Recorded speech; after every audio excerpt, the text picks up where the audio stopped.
This is the IT in the D, only on rawradiox.com. Damn, Mama, got my head gone. You wake up. What the hell am I? Clytus, I'm bored. What plaything can you offer me today? Hello, I'm Dr. Sheldon Cooper. Welcome to Sheldon Cooper Presents Fun with Flags. Excuse me, sir, is this the Delta House? Sure. Come on in. The following program is intended for mature audiences. Who's banging on the wang? Woo! I may have to wipe the geek off. Woo! You're in your underwear, I'm in my underwear. Here, let's hang out. I can't believe I gave my panties to a geek. What's happening, hot stuff? Am I the meanest?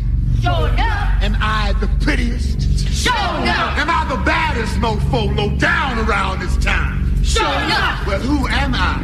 Sure enough. The Shogun of Harlem. You're so white right now. Woo! Shut up. Stop talking. Woo! How are we not sponsored by PBR and Slim Jim yet? Damn it. Take him to Detroit. No! No, not Detroit! No! No, please! Anything but that!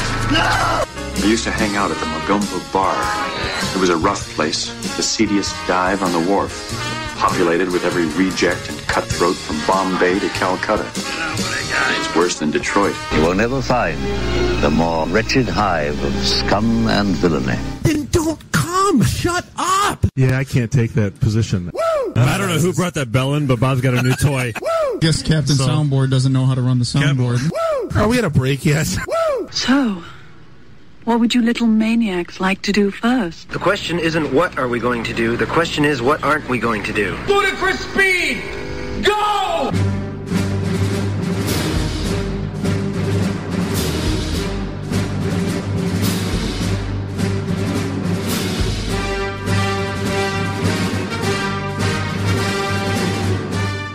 Coming at you live from the Raw Radio X studios here in beautiful Midtown Detroit, Michigan. This is the IT in the D show presented to you by DetroitNet.org. This is episode 16 candles. Damn it, Mom, I still have my headgear on. Dave's been ragging on me all week that I said there's no way we're making it past 15. We're going to run out of crap to talk about. And lo and behold, here we are. As always, you're joined by, this is Bob the Sales Guy. We're here with Jeff the Voice of Reason, Dave the Geek. We have an all-star cast.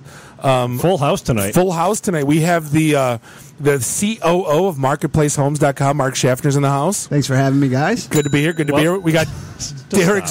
We got Derek Strait, the owner of Absotech. Hey, good to be here, guys. And Detroit Networking regular, which we appreciate. Long-time listener, first-time long-time listener. And we got a repeat. We got one of the founders of Falling Down Beer Company, got Mark in the house. Oh, great to be back. Who brought beer? So that's why. All right. That's why we like you. You're always welcome. But like I said, this is we're at 16 candles. This is like a milestone. It is. This is the one where you said we were going to be all done by 16. We were going to run out of things to talk about. We were going to have no more topics. We were going to be bored of doing it. We actually need 2 hours a day, not 2 hours once a week. So yeah, just to handle business. So the phone number, in case you want to call in, is 313. And I had to just add that whole drop into the intro. No one's going to call. No one's going to call. It's 313-462-0107. You can hit us on Twitter at IT in the D. No one's going to add us. No one's going to tweet at us. You can find us on Facebook at facebook.com/IT in the D. No one's going to like us. No one's going to like us. It's just like high school. So yeah, it's been an interesting week. So we had our event at Blackfin. That we did last week. That I made it for at the last second. Damn it, I missed it. You actually landed from I was on standby. No, I was on standby in Minneapolis to get to Chicago. Got on standby in Chicago. And if you ever flew Southwest, if you're last, you're sitting in the back row in the middle seat. It's not fun. How'd that work out for you? So, of course, I'm walking down the aisle, and I'm like, I could see people's eyes going, please don't sit next to me. Please don't sit next to me. And when I finally go, like, I'm sorry to be that guy, and you're going to hate me, but I have to sit there. Like, I kind of ruined your flight. It's the only spot left. I'm sorry. What was it, like 4:30 in the afternoon Thursday? Dave and I get a text from Bob saying, guys, I got on. Yeah, exactly. Please don't ever send us a text letting us know you got off. That's all right. We ever ask. Yeah. I won't, trust me. But I made it in the nick of time. I landed, got to Detroit at 6 o'clock, and my first beer at 601. It was a good time. It was pretty solid. I mean, it wasn't quite as insane as some of the post Pink Slip Party events that we've had, but it was good. When I hear people stepping out going, dude, it's stuffy in there, I got to step out, right. I know it's a good time. Well, especially with the back doors open. I mean, that's, when the walls... Isolate that. And isolate. 904. That only took 5 minutes. We're all 11-year-olds right now. No comment. So when the wall separating the back room from the main area of the Blackfin is and open, welcome to the IT Nitty Show. Right. Yeah. Anyway, so what were we talking about? It was actually a really solid event. I was happy. We had some new companies that showed up, a lot of new faces that showed up. It was That's always cool. You know what I think is honestly, what I think is great about those events is we don't have to kick anybody out anymore. We've busted our butts for so many years to keep out Aflac guy and chamber membership sales guy. But no enough just to stay away now. Yeah, it's just like everyone in there was like in the industry. Everyone was there to network. No one was there pushing hard, selling hard. Well, no, I mean, how many emails do we see come in that says, hey, look, I want to join the group and I want to come to the event, but I don't want to be that guy, so this is what I do. Is it cool if I come? Yeah, so, Mark, just to fill you in, you're kind of new to us and new to the group, but we've written like 85 blogs or so on what not to do. So we've kind of written our alma mater, and so if you show up at an event and you're that guy, it's hard to redefine. Yeah, I think I saw it. It's don't be that guy. Yeah, absolutely. Yeah, I spent a little bit of time on it today. Okay. I need to read it a little bit more. There's a few, I appreciate that. It's required reading. Yeah, okay. For a few companies, I actually said, all right, we wrote a few called How Not to Suck At. Actually, when I was at Dell, it's its own category now. Yeah, I wrote How Not to Suck at Meetings, conducting like a typical sales meeting, and the boss actually sent it out to everyone, like in Central Region, East, and Dell. I'm like, that's great. I don't know if that was great or not, because it's kind of like How Not to Suck It. I'm like, oh, you didn't have to send that, but he did. Yeah, own it, Bob. Just own it. And now you're not at Dell. And now I don't. On my own volition, thank you. Yeah, how'd that work out? What an awful company. Did I say that out loud? 906. No, so I mean, our event went really, really well. Nightmares about trip reports. Nice. No, but so TPS reports. Exactly. Yeah. No, but I mean, our event went really well, and one of the things we talked about last week, I want to make sure we get to this time, as well as so Network Michigan got off the ground last month, and they're getting ready to do their second event this Thursday night. Eerily similar to our beginnings. Yep. And it's they're out at humble beginnings. Yep. Frank's Press Box East out in Okemos. What day is it? Thursday. You know what? I think I might be able to go. I'm in Grand Rapids that day. You should. You should pop by. You should wear your Grand Poobah hat. I will bring. I'll bring Melinda Ann because I have a date. Meeting with her that day. Wear the hat and wear your Detroit Net jersey.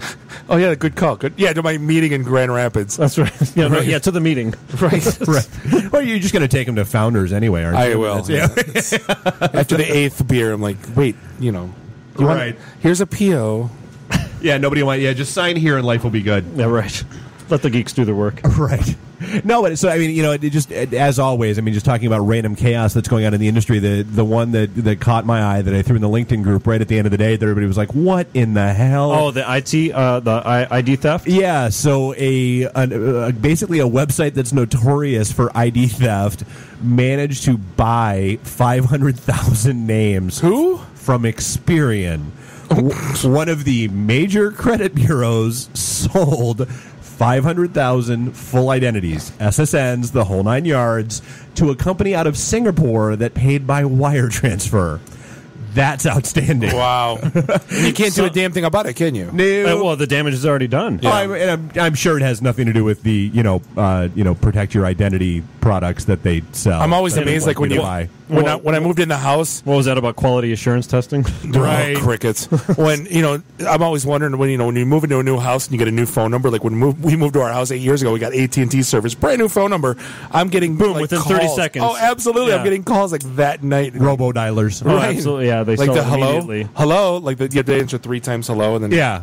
Well, yeah. Are you kidding me? Yeah, the old, God, I mean, that goes back to the old, war games days where, you plug phone in modem and just sit there and and war dial until you hit something that, actually answers properly. That's why you answer the phone, what can I do for you or how can I help you? Right. Or the computer doesn't know what to do. Yeah, or if you or you just, hand it to your 6-year-old and let them go to town with it. That's my usual idea. Did you ever hear about that? Like, if you get a guy from Singapore calling you trying to sell you something, just hand the phone to, your 4-year-old and say it's grandma. Or tell him it's Santa Claus. That's the best. I wish I would have known that yesterday because I had a prince from South Egypt call me. He's giving away his fortune. Oh, yeah. Yeah, right, I just had to give him my bank account. So you're an heir to a fortune. In the Middle East. That's really right. nice guys. I mean, it only ran you like $6,000, but you're going to get like $10 million. It's so worth it. Yeah, at the end of the day, I got a piece of paper, certificate, and everything. So. Well, awesome. I know it's radio, but you've got that kind of Mediterranean look. Oh, yes, you can't see me. Yes, I do. I'm very European looking. No, but I mean, but in that same vein, I mean, the whole security thing that we were talking about, the article that you shot off about the Wi-Fi networks. Yeah, here's how if you have your Wi-Fi enabled and you're walking around a store, so you're walking around the mall, everything they gather about you. Yeah, that doesn't bother me. Well, it doesn't. I mean, it doesn't. They don't collect any data on you. They just tell you it's habits. They're not selling. Well, anything. they're not selling anything, but they're using that data. It's a marketer's dream. They've been trying to mine that data for years. So when I used to work for Budweiser in college, right, and there was science to supermarkets, and they used to give the old story the whole was end caps. But the old story was the old man at the grocery store used to give people peanuts. And when you walked in the store and as you ate them, you discarded the shells. And that's how he figured out what traffic patterns were in the store. This is no different. You're collecting Wi-Fi data to check out traffic patterns and what's the most, I don't see why it's bad. You guys are sending it out because like, oh my God. It's a little different. You think? They're collecting a peanut trail. They're collecting the MAC address of your phone. Yeah, but they don't know it's me. It's my MAC address. That's as identifiable as... that individual device is how identifiable that is. I don't know. The MAC address is the social security number of your phone. Stuff like that, I don't know. Stuff like that doesn't bother me. I mean, all they're finding is traffic patterns, right? They're not... They're at this point, they're just using it to figure out which ads work best and the traffic patterns for particular shoppers. It's wait times at this register versus that register. That was what was so fascinating. How much of to your me traffic actually winds up at a register? Yeah, for a particular store, it'll tell you, or it'll tell the marketer how long somebody's been waiting in line. But I mean, Walmart used to put RFID tags in like cases of Coke, and they could tell you how many were in the cart, how many got sold that day, how many are in the back room. So they had it down to a science. This is no different, except you're looking at the people side. That's all. And yet you don't want the NSA reading the enveloping information of your phone calls. No. But how is that any different? Because the NSA doesn't want to sell me things. They want to arrest and shoot me.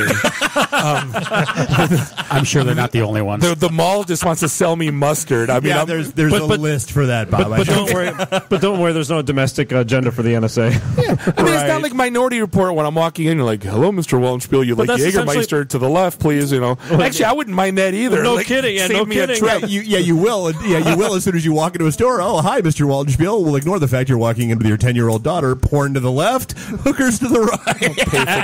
Who pays for porn anymore?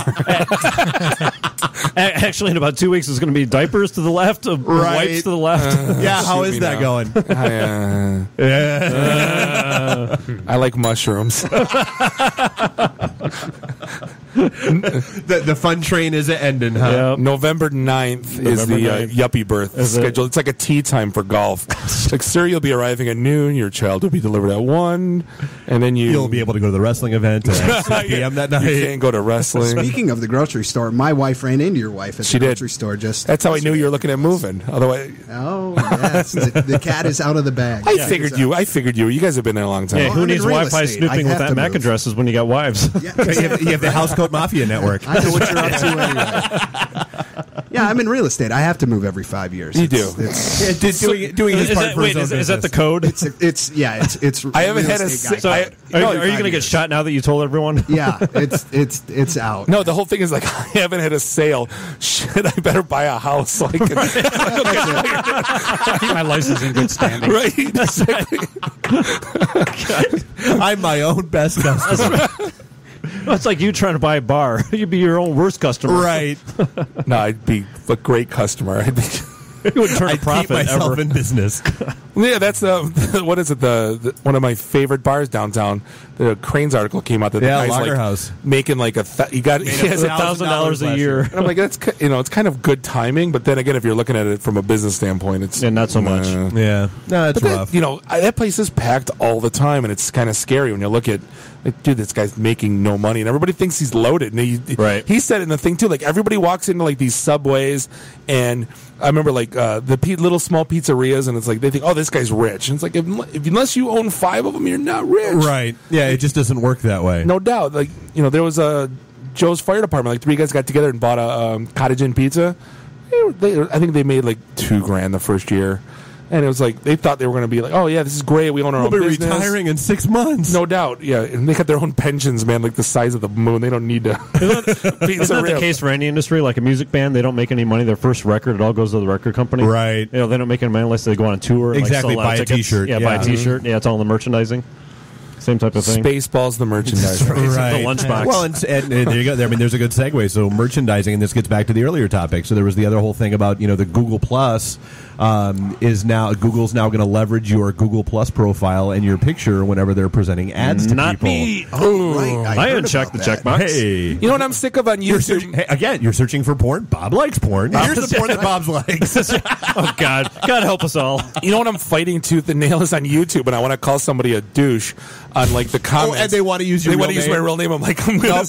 Dude, I've hit reload. Why every would you single even time. bother going even to YouTube comments? That's like the soft underbelly of the internet. Sometimes you just have to. No, that's like reading like a subreddit. That's, It's like a train wreck. so You have to ridiculous. read it every now I and then. post on Reddit too. Of course you do. He's a sales guy. He's got a lot of free time at home. We're all message board guys. We've been doing this. I know. I've been. My first BBS experience wasn't like talking to people about science. It was trolling to get people angry. It's just part of life. I've been doing it since I was 13. It's not going to starting a flame war and then walking away. Absolutely. Right, firecracker at the end. Right, yeah. See what Some happens, people just right. want to see the world burn. I gotta say, I'm with Bob on that. And, the favorite trick of me is to open up a private window, and then you go to YouTube, you get your comment with a fake ID, and then just close that. Oh, window. you're a fake ID guy too? Oh yeah, talk to Dave about fake IDs. Dave's got like 100 of them.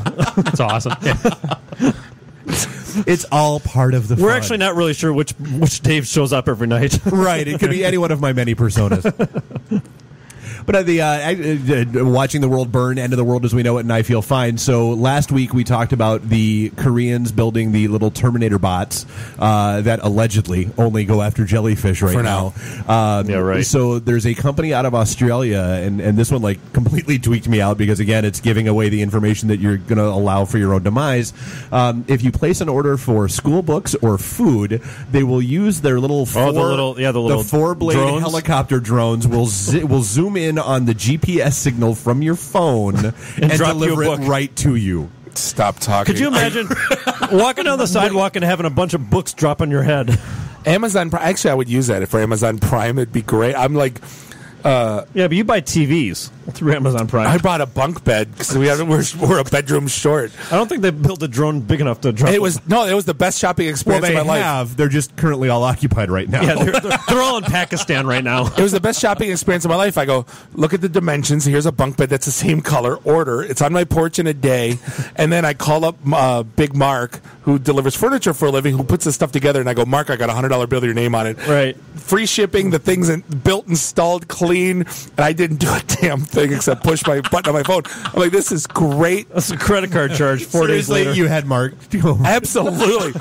You know what? I put... Why not? When Magdalena was a baby, I bought all that crap from IKEA. And... my bloody knuckles, I said every swear word in the book. I almost put a hole in the wall. I put it together backwards twice. And I'm like, you know what? Have Mark come over. Well, it's like putting the playscape together. I mean, I remember putting your playscape together, helping you out. And we put the thing back, the ladder together backwards. Right. You know what's great? No one ever calls me for that crap, and I think it's amazing. Hey, Bob, come help me move. Yeah, no. I can't. I'm not wired that way. I'm sorry. No, I don't mind paying Not for even it. for free pizza. No, are you kidding me? Or hey, Jeff says, "Hey, come on over. I got ballparks on the grill, man. Come on over. Hey, that day led to the scotch, which led to the domain registrations, which led to the humor. That's right. How much scotch did you drink that night, by the way? Half a bottle. Okay, then shut the hell up. Touche. Of decent scotch. No, touche. No, that you bought, though. No, it was my scotch. Oh. Yeah. Yeah, no, I brought one. He had a couple. We were good. I have some 18 Glenmorangie in the basement. You can come over anytime. Love it. Can anybody fit in the basement? Have you Mark, actually? I have. Can I come? Yeah. Okay. Yeah, you can walk over. Okay. I do have some 18-year-old Suntory Japanese age whiskey. You've been telling me about I know. this So the moral of the story is Bob collects 18-year-olds? Is that what I'm hearing? That's what I love. My scotch and my... never mind. I keep getting older. I keep staying the same age. In the same age. That's so wrong. I did get into it the other day with... who came over? Oh, one of my... guys from one of the dads from school. He wanted to try it, so yeah, it's about half a bottle now, so we better hurry up. All right, I'll be there. All right. No, but can anyone fit in your basement? Have you brought the Oktoberfest? I was going to say, don't you have a a table down there the size of the whole room? They're in the garage right now. Oh, so they've made it from the back porch to the garage because you didn't want them to get rained on? Wait. Where's the caddy park then? In the garage. So nobody can fit in the garage. Wait, how does that work? What, and are the they on caddy's their side? dead, by the way. I need a jump. Can you come over and give me a jump? Sure, I can do that. No jumper cables, though. The battery's dead. I was gonna, 19. I need a jump. They had the battery's dead. I'm like, great. I was going to take it, get an oil change, and get it into storage, and yeah, it's not happening. Wait, you offered to drive me here tonight. How did you get here? I got a real car. Oh, okay. That's just the show car. Yeah, the Volkswagen.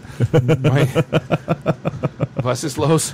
No, but so just doubling back on the whole security thing. There was, and I don't know if you caught any of this. There was actually a really good article that came out about why designing your systems to be court order proof is a really good idea. Court order proof? Yeah, and it has nothing to do with defending against court orders or being unable to comply with court orders. It has to do with being basic security mechanisms. So think about, when you're dealing with like an email search, like think about the whole NSA Verizon thing that we freak out about. Right. So somebody shows up with a court order and says, hand over your records. What happens? An employee turns, grabs those records, pops them on a media of some format, and hands them over to somebody. How is that any different from... Guy gets blackmail on an employee, says, hey, employee, get me those files. Employee turns, pops in media, grabs all those records, hands them over to somebody. So if you actually build a court order proof system, you are actually protecting yourself from internal security attacks. So preventing that person from inserting media and copying files? Or just making it impossible to pull media off. And that was one of the big stories that came out that had people freaking out a little bit. Was that that's a tall order? But so the Snapchats and the that's all hackable though. Well, it's not even not hackable, but it's not as hey, this message will self destruct in 10 seconds like everybody thinks it is. That's a fallacy. Well, but everybody believes Phallus. That's phallic. What? Thanks for playing, Bob. Go back to checking your phone, Bob. We're going to talk tech here for a second. Great. Yeah, Bob heard phallus and got back re-engaged. Good to know, Bob. Thanks. Talking code. I'm going to look at my phone for a little bit. No, but so the crickets app. So that's everybody's like all hey, this this video will self destruct in 10 seconds or this text message will go away in 10 seconds. Not so much. Yeah, not so much. And so not after the NSA reads it first. Well, didn't I read something about Snapchat actually has all of the photos on some drive, some file somewhere? They're all recoverable by law enforcement. Yeah. By law. Yes. So it's not what everybody thinks it is. No. For 24 hours. That was the kick. So as once how many people are listening right now? They have to be. 90% of them just deleted Snapchat. Think about it, Mark. I mean, if they weren't, that would be the perfect avenue for drug dealers to take a picture of something and say, hey, meet me here or whatever. It's so ridiculous. Yeah. They have to be discoverable. Well, they are for like I said, it's that 24-hour window, and so they say. Well, but it's 24 hours, assuming that you've watched it on your phone, because that's what triggers the delete statement. Because if you haven't grabbed and watched that video or grabbed and watched that text message, stays there, right? It sits there indefinitely, and there's nothing preventing me from coming up behind you, stealing your phone, and looking at that chat too. Well, yeah, but that's the whole physical security thing, and you can debate that till the cows come home, right? But it is because you again social media 101. You've got all the teenage girls and everybody else who are running around, and throwing Snapchats around and not really thinking much of it. And surprise, it really could come back and bite you in the ass. Yep. Literally, not figuratively. Thanks, Bob. Anytime. Or figuratively, not literally.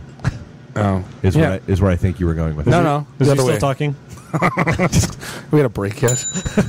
that was my favorite ad into the intro. By the way, we do have guests. We do have guests in studio. We do, and we should get into intros because we are going to dive in with them right after we come back from the break. So we've got Derek straight in. Yeah, we are actually almost at a break, Bob. Believe it or not. That's what. So we've got Derek straight in from Absotech, and Derek's been floating around our events for years now. Years, yeah, since 2009. Yeah, Detroit. Another person that has like basically gotten so much work from us and yet never bought me a beer.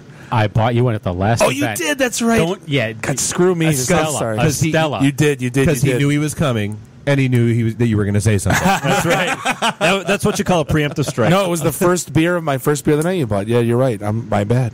And then again, we've got Mark from Falling Down Beer Company, who's been in here before, and that's where our November event is at, out on November 21st at 501. And I see no booths. The booths are gone. Apparently, they went all office space on the booths, and so did you save one? And they did not save any for Bob. No. So we thought it would be cool, like save one and put it in like a weird random spot, like Humblebee. Like never mind. The Dale Earnhardt. No, I mean, yeah. I'm totally behind that idea. We should have had that. But, put it like dedicated to somebody, and I could stop them. We announced the booths were coming out, and like 12 people showed up with sledgehammers. That is so awesome. And before I even got there, they were all gone in a dumpster. Like you gotta have like the Kenny Powers booth, like in the back corner. Like if Kenny Powers ever shows up, he sits there. Just in case. When I own a bar, that's what I'm going to have, and then it's going to be empty forever. Right. It's all right. And then Mark Schaffner from Marketplace Homes, that actually surprisingly has a whole lot of technology initiatives going on, which is going to be a cool conversation to get into as well. Yep. For a real estate company, we're very, very tech forward. That's awesome. Very cool. All right, so we're going to hop into our first break, and when we come back, we'll dive in and go from there. This is the IT and the D Show. We'll be right back. It's the one, dude. Scope it out. She doesn't look like a freshman. Sophomore, dude. Sophomore. Fully aged sophomore meat. Do the bus together. You talk to her? Talk, dude. I have a relationship with her. Figured to like 17 digits. You are such a liar. We'll see about that, my man. By night's end, I predict me and her will interface.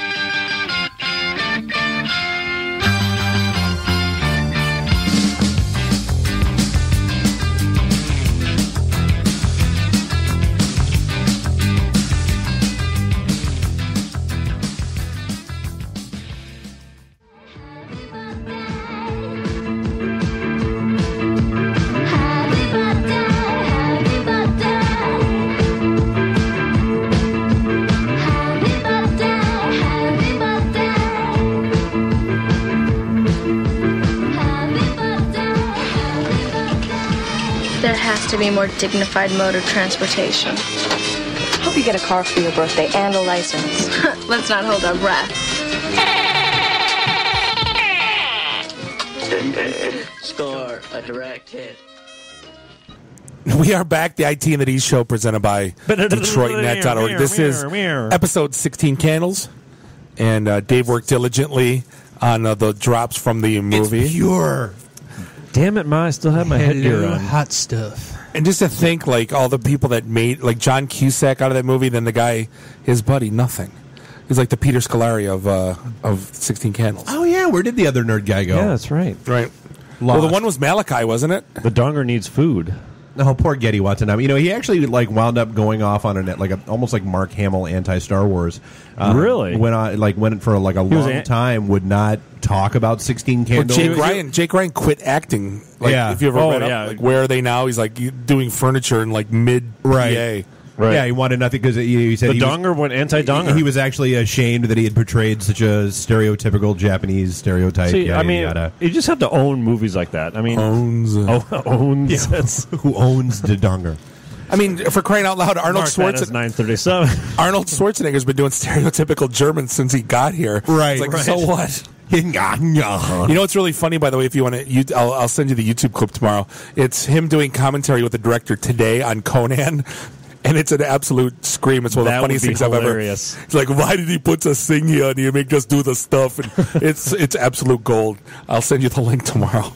Great radio. That'll be in the show notes. Thanks, Bob. Yeah, anytime. Do we do show notes, by the way? No, never. No. Yeah, we do brief recaps, and that's about it. Brief. Hey, my weekly email blast might be a little lengthy, but the show recaps are brief. And mark that one. But yeah, we do have, like Dave mentioned, going into the break, we have an all-star cast of guests here. Dave, who we diving into first? Let's dive into Falling Down. That's where we're going to go. Because we are going to go to Falling Down Beer Company. We are going to Oh, go. that's let's right. Go ahead and dive in. Cheap plug. So, I mean, we had started talking about it. We were there basically during your soft opening phase. You guys, back in February, you guys weren't even fully up and running yet. That's correct. So let's talk about what's different. What's gone on in the past, 9 months since people have been there. And more importantly, he brought 2 growlers tonight. So that's right. Growlers on ice. I did. I brought lots of beer tonight. Yay! But no, so I mean, what's changed? What's the same? I mean, when we had you in here, everybody was raving about the Reuben egg rolls and the cheese and all that fun stuff. So I mean, the menu, what's changed there? What's the look of the place like? You did not get rid of the Reuben egg rolls, please, for the love of God. No, the Reuben egg rolls are still there. Good man. Although the signature item. Although just a couple of weeks ago, we sold our 5,000th egg roll. Wow. Nice. All right. Can't keep them. Can't no keep surprise them in. Yeah, at all. They're just You know insane. what? In 1 week, 1 day. For bringing the growlers, I have a menu item you're going to put on your menu, and it'll be the greatest thing ever. I have no way to bring it to market, and you are going to do it, and I don't want a dime for it. And I will tell you at the break because I don't want to spill the beans. Oh, okay. Good Some story, of our Bob. best conversations happen after the... They do. Love all these inside references, Bob. You're just doing phenomenal. Yeah. So I mean, so we were there. It was still very much in old, family style restaurant mode. Save some Booths for the rest of us, everywhere. Bob. Jeez. Yeah, and when you guys were there, I felt like I had a fold up cafeteria table, and I served you a couple of beers and hoped you liked it. And now I have a full fledged restaurant brewery. We actually have more beer now than we have taps. Nice. It's a good problem. Well, I like the fact that you're making like just kind of out of the box beers, and you're not like, here's our light, here's our dark, here's our porter. You guys are coming up with kind of cool, unique beers that kind of push the envelope a little bit. Yeah, we have a nice little system that we can experiment on, so I'm doing all kinds of crazy stuff. Green tea IPA. We did a blood orange IPA that sold really well, too. Huh. Really? Yeah. It was interesting flavor. Let's start from the beginning. I mean, you guys were on once before, but one of the cool things we always liked about you. Yeah, it's been 12. It's been about 3 months since we had you. Yeah. So let's go through why a brewery and which one am I pouring right now? By the way, which can you? Is it something IPA? Is it amber or is it black? It says caution. Well, the growler says Dogfish IPA, but that's not it. Got 3 X's on it. What's in the glass? You have something. That would be our double IPA. Caution. That would be caution D. Oh wait. This is the one that's 9 point something. 9.1%. Cheers, boys. Cheers. Wow. Cheers. Prost. Hold on. Cheers. Wait. Oh, sorry. One more. Wait. Yeah. There we go. No, but going back is, you are to this day you are still an IT guy, which we always thought was a fascinating story. It's like you did what we always wanted to do. And you broke Bob's heart the first time you came in. Yeah, you're actually fulfilling everyone else's dream. You're not kidding. That's smooth. Holy moly, that does not taste like a 9% beer at all. No, it's that nice good? and balanced. And wow, is that good? Yeah. And I'm not an IPA fan, and this is amazing. No one's going to be able to drive home tonight. Exactly. What are we going to need after the show? Drivers. Right. So all the wives that are listening, because you're our only listeners, come on down. Uber on your phone. I still haven't used it yet, but Right. It's great. You got to use it. I know. Let's drink up. There you go. Hey, Mark, this is great. Oh, thank you. Yeah. It is excellent. Yeah, no, this is Very outstanding. So yeah, I mean, so it's 2 IT guys that decided to go ahead and you were doing enough brewing on your own for friends, family, and that kind of stuff, and the opportunity presented itself, and off you went. That's right. Yeah, and we took the plunge. So you guys saw the effort we put in when you guys were there. Which was great. I mean, I think we started talking back last October, Yep. And getting literally, I think you got your occupancy permits the day before our event. I was going to say, weren't we like one of their inaugural events? Yeah. Our first dollar was you guys. Really? Yeah, they wouldn't. We need to get that frame somehow. That's right. All three of us should have signed that. That's right. That was one of my classic Tommy Boy things where they wouldn't turn the kitchen on for me. And I'm That's like, right. chicken wings. Let me tell you why I suck at sales. Bobby want chicken wing Exactly. egg roll. Yeah, you sat down and I'm like, God, these egg rolls are awesome. And you were like, I want egg rolls. Sorry, the kitchen's closed. I can't have egg rolls. But another one of the cool things is before, getting Facebook likes is pretty hard, right? And you guys had almost 5,000 before you even open up the doors, which is another one of the, Yeah, we're close to, I think it was 3,500 when we opened the doors. Yeah, but still, yeah. Wow. And we're That's up, great. we're over 5,000 now. That's outstanding. Wow. No doubt. And we still haven't paid for anything on Facebook. So we're averaging 5 to 10 likes a day. So you guys are doing social media right, slow and steady. Yeah, Yep, slow, you're not trying slow and steady, and just predicting the times people are on. That's the hardest part right now. Right, exactly. Yeah, And- timing everything. Yeah. Well, they're getting better with that from an insights perspective, where you can actually get out. You can get in there and see when people that like your page are most likely online and when they're most active and all that kind of stuff. Yeah, you really can, and how they But react that requires time and and you have to do little tricks now because Facebook has put in this boost the post button, which they want you to do. Right, you click it. Yeah, every time we hit IT in the D, it's like, what? The one thing that's driving me nuts, like if Mark likes like travel to Florida, like every third post is like Mark likes, and I'm like, why? Just not that I'm a huge Facebook. Yeah, do we want to get into what Bob likes? By the way. Yeah, the sponsored post thing. I can't imagine what people see that's from something mine. different. No, that's something different. I can't imagine what people see from mine. I hate that. I absolutely hate that. Right, Those are the boosted posts. No, if we go in and we set up a boosted post, right, and it amplifies that post to somebody else, the way it does it is by the friend of friend motif, and so it shows you Bob likes IT in the D or Jeff likes IT. I mean that's how that works. I just logged onto your Facebook page. I like your Facebook page now, and I've got about 6 friends that already like your Facebook page. Excellent. There you go. That's awesome. And they have 2 friends. They have 2 friends. But that's what it's all about, right? Word of mouth. Yeah, and they're beer aficionados too. At least 2 of them are. One of them's Bob. So the hell does he know? Yeah. But I noticed with Facebook with the boost post thing is if you don't time it right or you don't get the right likes right away, if you don't boost the post, it dies. Yep. Okay, so they fixed something in there. So you're really deep diving into this then. Yeah, if you don't pay for it, it ain't going anywhere. So you have to. I actually created a marketing street team, and their entire purpose in life is like my posts, so it starts propagating through social media. Genius. That's the only way to do it. I should be using all of my fake accounts for this. You have to get to a certain amount of likes level, so it propagates to other friends of friends, and then it starts going. And then if you write a Yelp review like favorably, you get free appetizer. That I'm just $1 off. $1 off. Actually, if you check in the Foursquare or Yelp, you get $1 off when you come in. Nice. Ooh, nice. First time or every BFD gives us free Bavarian pretzels. Foursquare is the first time. Yelp is they every hate time. us because we're all sitting there waiting with it open as soon as they come to the table. Yeah, that's we right. know now. Yeah. Well, it's like the Ritz. Buy one, get one free beer. All right. Well, that's last time me and Mark went there. We were like, give me the 750 milliliter of this beer, and I got the bill, and there was like, that was $32 for that bottle of beer. Like, yeah, that's why you got free pretzels. You're paying for it somehow, some way. Yeah. No, but that's good. So the booths are gone, and so what kind of setup did you go with? I mean, obviously it's not a big empty ballroom at this point. Yeah. No, we got high tops everywhere or what? No, we went to auction. We got like normal bar. They're lower top, but standard restaurant tables. Gotcha. Okay. But they're the nice wood oak tables with the good cast iron base. And then we bought a bunch of matching chairs and bar stools for it, and we got a couple high tops in the back. We opened it all up. So you remember it's classic Denny's.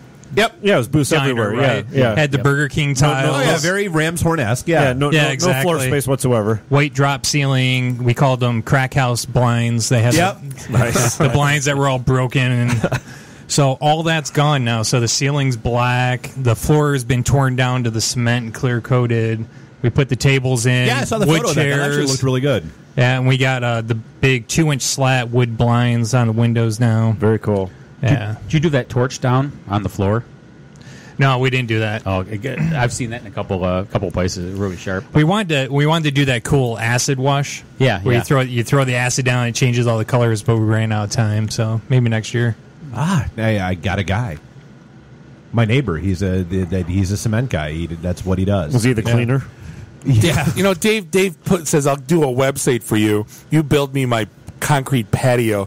Dave puts up a website in like 30 seconds. Granted, it's a good website. Well, this guy does painstaking labor. But he built that patio in like 6 hours. Yeah. So, I mean, it's all relative. Here for Italians, it's skilled labor. Right? And you can't hear the muffled voices through the cement. Right, exactly. Yeah, I didn't ask what happened when he poured it. I didn't watch what happened when he poured it. So that's where Hoffa went. So, Mark, where are you located again, just for people that don't know? We're on East 10 Mile Road in Warren. We're just east of DeQuinder by the Hazel Park Raceway. Is Hazel Park still going? Is that still going? Oh, yeah. Have you ever heard me and Dave always wanted to do a man day where we would go to the Hazel Park racetrack? Explain that quickly. Yeah, what's the time for that drop?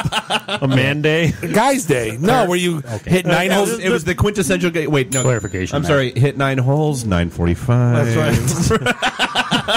On man day? I'm not on talking a man anymore. day. So we would dress each other up in pretty dresses. We'd go hit 9 holes. We'd go grab a steak. We'd go to a cigar place. I'd do some scotch. We'd go grab to the a party bus. Grab like Hazel Park 20, racetrack. 30 guys. Go drink some beer. And have a couple, these are walking around. Wait, do that again? No, and just have it like just a day. Nobody bothers us. Turn your phones off, and just Can shooting be part of that? Absolutely, gun range. You have to. I love it. Like we should once a year. We've been talking about this for 10 years. Let's do that twice a year. Let's do it every day. Do it when the time changes, Yeah, once in the spring, once in the fall. Right. Between that and the bachelor party, just bring the bachelor idea. We had another. That's a great idea. I remember that idea. Throw fake bachelor parties for no one, and you should have a raffle, and you get to be the bachelor tonight. No. It was actually going to be a service where we would rent out the hall. We'll arrange all the entertainment. We'll get the casino together. We'll get all we'll do everything. And let me guess, it needs a website and an e-commerce solution. Exactly, and so you, the best man who has no idea what to do, and you wind up the lame ass drugged out strippers show up, and everybody hates you. 1-800 dial a bachelor party. Exactly, 1-800 Bob Dave. Best thing. They told me that when I threw Joe's. And we had Brutal Betty there. I don't know if you guys remember her. She was like a 65-year-old, 300-pound dominatrix. So I hired her. Keep it above board, Bob. Our one friend Mike hired Roscoe the Clown, who does kids' breakfasts, to come do a kids' show just to throw stuff up. And people. To a bachelor party? It was amazing. And then we got Betty to beat him up, which was even better. So we got a clown bent over a chair. Really? It was, yeah. Then I got all my DJ equipment there. We got 150 firefighters there. It was the greatest bachelor party I've ever seen. Better than mine with midget wrestling. I'm not kidding. This was way better over the top. Anyway. But yeah, so the expression on Mark's face is priceless. We need a webcam in here. The expression on your face is priceless. I'm just glad you didn't throw my bachelor party. I would have loved to. Actually, I think I'm glad, but I'm also regretting it at the same time. It's a good touch, bad touch moment. It really is. There was no photography allowed, so it was good. There you go. Yeah, leave phones at door. Yeah. So and that stops the traffic patterns too. So you can't tell where the MAC addresses are. Right? Yeah, I guess. Yeah, no tracking, no logging, right. no routers, no nothing. The NSA's like, damn, where did they go? when this MAC address is too close to that MAC address, that's when the wife gets involved. Right. Yeah. So I think there's a cone of silence over the entire building. Yeah, Stephanie, Bo, and Anita. Don't tell them about the MAC addresses. Right. So we're gonna have falling down part of this, though. We're gonna get it done. We got to get it done. Doing we should. I mean, it's a brewery that we like that's right there in the area, and I mean, it's solid. I mean, and that could be our base camp. Well, and once again, just accolades to the beer. Excellent. Very. Thank you. Fantastic. Yeah, we got the system down. We're making excellent beer now. I mean, when you guys you said you're running out of room, like you're. We are. He took over the chef refrigerator. Yeah, we did. Yeah, we threw the cooks all their vegetables right out. Well, you have to have priorities. We actually had a joke. We've been so successful, we're able to hire an assistant brewer. Nice. So his name's Eric. Working out great. Cool. But as a joke, he threw a sign on the walk-in cooler for the cooks, and it says, "Somebody put vegetables in my beer crisper." Nice. Keep this food crap out of my beer cooler. So let me ask a question. With all the explosions of all the breweries, like the Kunin Brewery finally is getting accolades. They've been around forever. Atwater been around forever. My only problem with Kunin, though, and I mean, no disrespect intended, but I mean, my only problem with them is that they do like I was questioning bizarre stuff. Overwrote your question. Like I don't need Fruit Loops flavored beer. I don't need. That? Yeah, no, really. They do like some of the most bizarre stuff. Like and don't get me wrong. Like this is a little outside of my normal sphere of I'm into it, but I'm into it. Sphere. Sphere. But like then you have like now Griffin. I mean, they get a pretty big explosion of brewers. How are in terms of they give you an idea. So we got licensed in January. We were the 138th brewery in the state. Only 138. Wow. I'm surprised it's that low. Well, I'm waiting to hear what the number is now. I believe Batch Brewing in Corktown is going to be 155. Wow. But I mean, I remember going in what is that, 9 months? Right. Yeah. Have you gone to Founders like in Grand Rapids? It used to be like a little teeny bar, a small bar, like in the train station, and now they have this. They just redid their patio. I just went there a couple weeks ago. It is absolutely enormous, and it's packed at happy hour. It's crazy what the craft beer industry is doing in the state. And I think it's great. They're into like people down in Texas are drinking this stuff on the East Coast. I think it's good. Speaking of that, are you going down that route of bottling and packaging and going to distribution yet? Or are you guys? So another thing that you'll miss by not being at the Imperial on the 9th is that we're dragging their beer into the Imperial. We're going to make that happen. She's going to do it? Yeah. That's great. Yeah, and starting next week, we'll going to start distributing into bars. So I did get the note if the baby comes on the 6th, I can go. So wait, what is that? Your permission slip? Just start pumping her full of raspberry tea. That's seriously, red raspberry tea. Trust me. That's goofy. Drive her down the train tracks. It worked. It worked. My brother-in-law's wife mowed the lawn. She's like, "Get this baby out of me!" And she went mowed the lawn for 3 hours and went into labor. Like, are you kidding me? Do you have a lawn to mow? Not me, no. We could mow the green, I guess.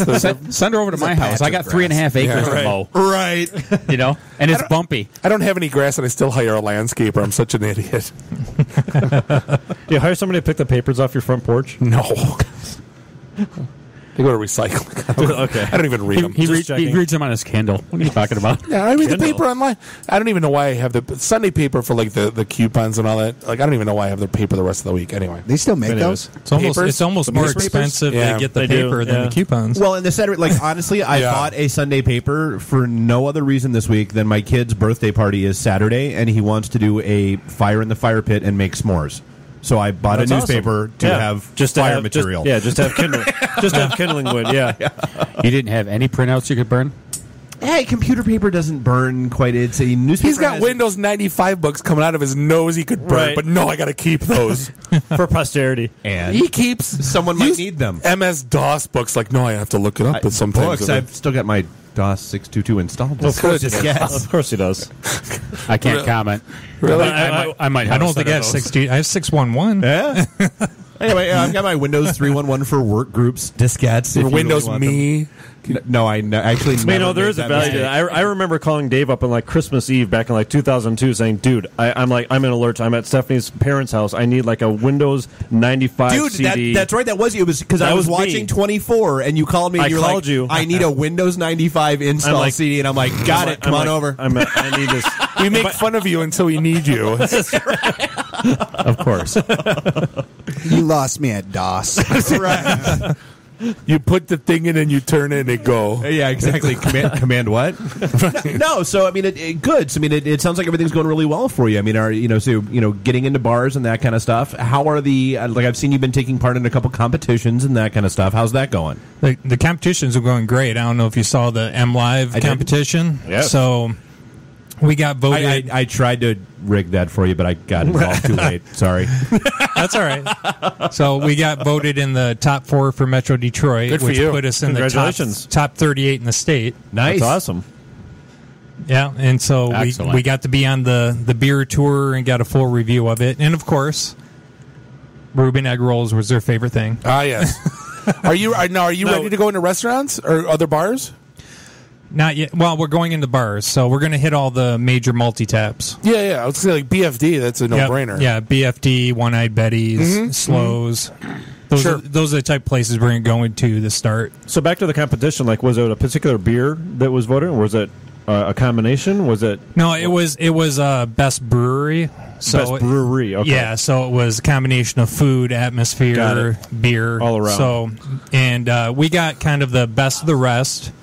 Which was cool. I mean, we were still top 38 after there was 150 breweries. We're in the top 38. That's not bad. Yeah, that's fantastic. And they raved about our Reuben egg rolls, and they raved about our Ninja Chicken. The Ninja Chicken Pale Ale. And you know what? My one beef They should was just always win for that name. That's all. when you went to Rochester Mills or if you went to like Great Baraboo, like back in the day, you drink their craft beer and you drink 3 of them, and it felt like you ate like a 58-ounce T-bone steak. You couldn't belch, and it just sat right here. And I just had the most amazing burp off mic, and that's a credit to your beer. Wait, is that why we muted his mic for the first time? Right.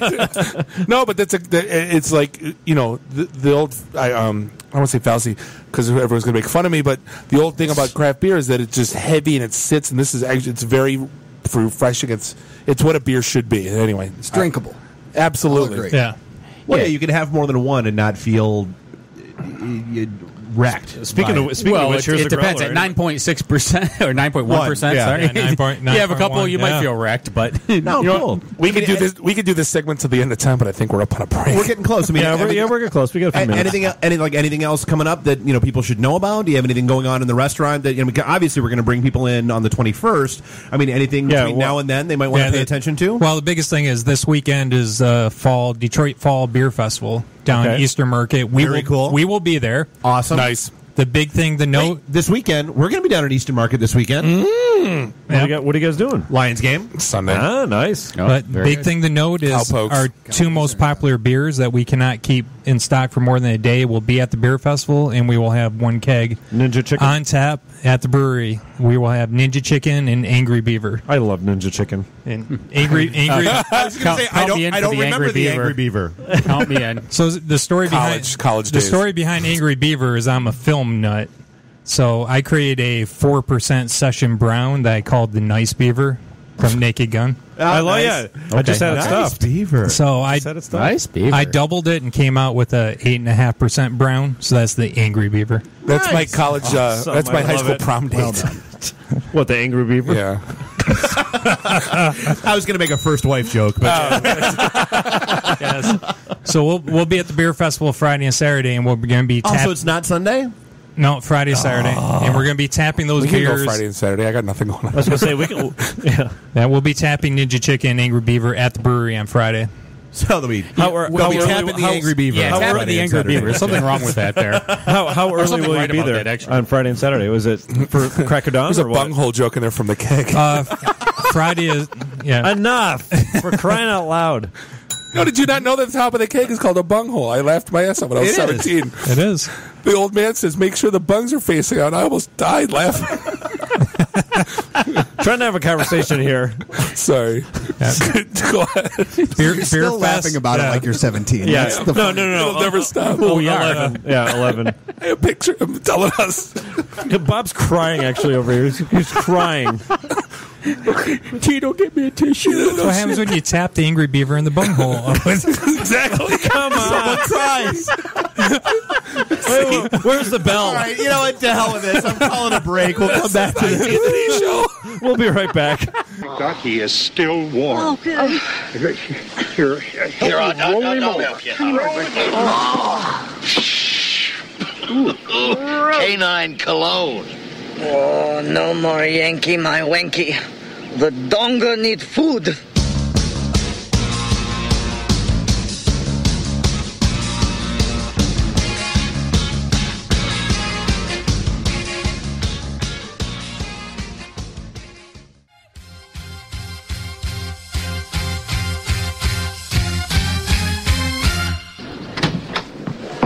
She just had a cramp. I don't care what she's got. Look at her. Now, will you please be quiet? We don't want to announce to everyone that she has her period. I guess those guys who thought we had to get married feel pretty stupid right about now, huh, Padre? Padre? Did you download the soundtrack to this? I'm listening to the songs. I'm like, how did you get that? Padre, I am the master. Yeah, this is the IT and the D show presented by DetroitNet.org here in the Raw Radio X Studios, Russell Industrial Center, Midtown, Detroit, Michigan. Yes, we have stopped laughing. It took a while. Yeah, well, my face literally hurts. See what happens when you bring in 9% beer. Karen needs a cup.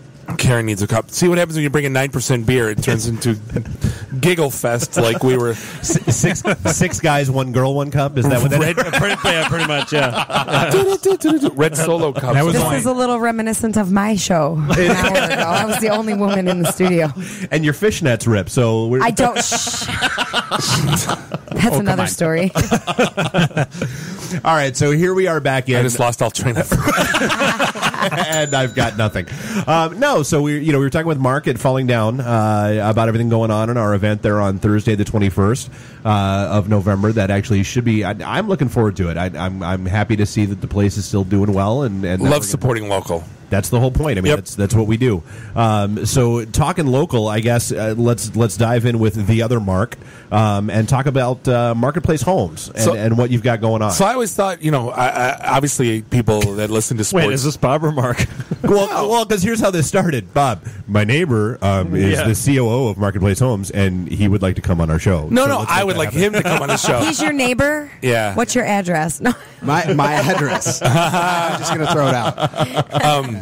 Sorry. No, but he's moving though. Obviously, if you listen to sports talk radio all day like I do, you guys are pretty prominent advertisers, and I like companies that go against the grain. And it seems like you guys have taken the real estate industry and kind of said "F you" and turned it upside down and kind of did it the right way instead of the old traditional, yellow 21st century jacket. Yep. And kind of. So tell us a little bit about, I guess your go to market, and you got a pretty cool tech story too. That's kind of why I wanted to bring you on. Yeah, well, it's a very nice FU to the real estate industry. Actually, we're trying to drive a wedge into it. It's very similar to what we did with the networking industry. Going, everything else sucks. Everything else sucks. We're going to make it suck less. We're going to make it suck less, or at least try to. Yeah, you're doing it wrong. That's the thing about the industry. When I got into the industry about 10 years ago, there's a lot of great, very bright people in the industry, but the industry itself is we sell real estate the same way we did in the 1970s. I mean, if we said that about anything else, right? Yeah, you would be dead in the water.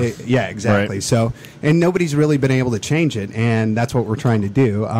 Basically, what Bob said is what we're most known for is if you purchase a home through one of our partner builders, we'll rent out your old home and give you a guaranteed lease on it.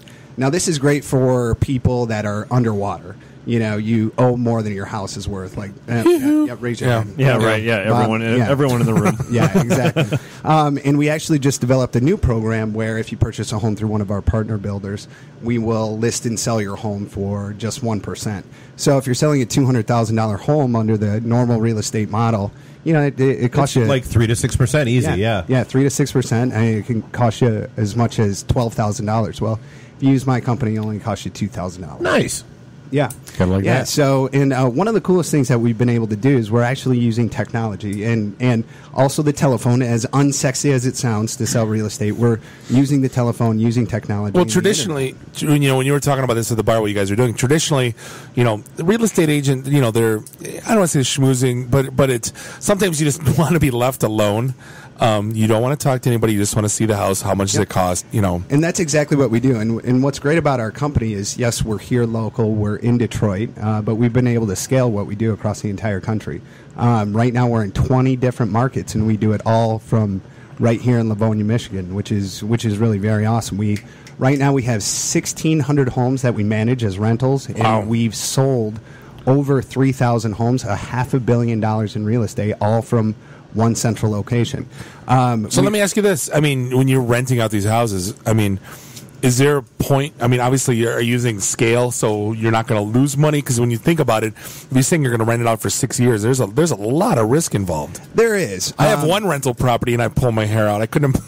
Yeah, and we actually as a service for our owners. That's right. You still haven't been able to dump the townhouse. No. You still have it. I know a management company, dude. I can help. Oh, it's crazy. Who? Yeah, your neighbor. Yeah, exactly. I can introduce you tomorrow. Yeah, please. So, we've been able to scale what we do, and we do it in 20 different markets right now. What's really cool and why I think it kind of jives with what you guys are doing is we're developing some technology, what we're really excited about, called iTours. Where now, does Apple know you're doing that? Well, they haven't called yet. Did you get the .com, the .net, the .org? Well, where do the patent lawyers show up? I looked for them. Unfortunately, they're not available. But where the .co, I'm sure that's available. Yeah. .me. But we can use technology and kick the lights in a home, unlock the doors, and send you a push notification on your phone when somebody's looking at your house. And we can, open a home in Atlanta from right here in Detroit, walk you through, do a FaceTime tour of it, let you walk through, and then lock it up when you leave. Let the owner know if. Are you using like X10 or what are you using? We're actually working with a company called, and ironically, don't call Apple. They're called iRule. And the technology for home automation, it's not new. It's not unique, but nobody's ever really applied it to real estate like we are. So let me get this straight. So remotely, you're unlocking a house. That's correct. You're not physically there. Somebody's standing in the front porch saying, "Okay, I'm here at the front porch. Unlock the door. Let me in." That's correct. Boom! You hit a key. Yep, absolutely. So how do you address liability? I mean, obviously there's nothing in the house, or there could be something in the house. Well, you're talking about like take a dump and don't flush a toilet. Type no, of thing? I mean, all joking aside, like Sorry. Sure. That's a concern I haven't heard yet. And Bob goes out and registers iFlush.com. Here we are trying to have a legitimate conversation, and Bob, derails us once. Most people welcome to IT today. Most people are concerned about maybe a watch getting taken. Bob's worried about somebody using the toilet. He is your neighbor after all. I know. Which I didn't ask for that. He's so moving. I have a question when it comes to this. With you having this virtual touring of these homes, is that what enables you to lower the commissions when companies use your market? You're right. That's exactly Got it. Because okay. The problem with the real estate model is if you're a traditional real estate agent and you live in Warren and you have a showing in Howell, you've got to drive an hour out there, and you get out there and the people don't show up. My guys can do up to 25 showings in a day from one location. No real estate agent can do that. I actually had one gentleman that did 25 deals last month. That's fabulous. Yeah, I mean, the average real estate agent does about 5 deals per month. Because we've been able to do it on such a volume base, we can lower the commission. It works better for our customers. The problem with the real estate market is that it's so expensive. So integrating this technology makes it possible for us to really benefit our customers from offering it at a much lower price. So what's involved with setting up a house to be remotely activated, so to speak? It's actually relatively simple. All they have to have is an internet connection. It's a lock for the door and a plug-in for the lights, and that's all. So X10 would be my guess. Yeah. So I mean, in regards to liability, are you putting in like webcams in the house? Like what? Well, it's a good question. First of all, you can insure for that. If something gets taken from your home, you can be insured for that. We tell people if somebody's going to be walking through your home, put away your valuables. Right. I mean, common sense stuff applies. Yeah. Right. Don't leave your watch out. Right. Don't leave your money clip on the dresser or anything like that. But we do offer people $1,000 worth of protection, property protection. So if anything gets taken from the home. So that'll cover Bob's liquor supply. We do about 1,000. Almost. My shoes cost more than your house. Right, give me an inventory list, Bob. You don't own Ferragamos. I know. Oh, for God's sake. What's he wearing right now? Cheap Kenneth Coles, man. He went to Payless. Yeah, Macy's on special. I went to Payless with my EBT.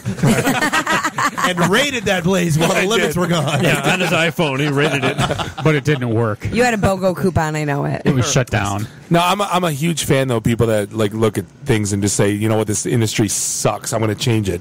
Great, it's totally innovation. That's awesome. Yeah, thanks. We've been really successful with it.